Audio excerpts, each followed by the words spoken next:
Hi, and thanks very much for joining me today. We are about 5 minutes outside of Truro. This custom-built 10-year-old home actually has 2 addresses because it was purpose-built to be a set of over-under flats. If you are a first-time home buyer, maybe you're a real estate investor, come take a look at this property. Monthly cash flow, the ability to pay down your mortgage, it all happens right here. Come on inside, I can't wait for you to have a peek.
Alrighty, this concludes our tour. I'm Matt Morant with eXp Realty, and I want to thank you very much for joining us and watching through to the very end.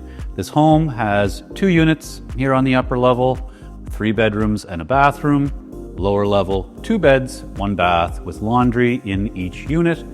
If you are a first-time home buyer, and if you're looking to get qualified for a mortgage, having that rental income can be a big boost for you.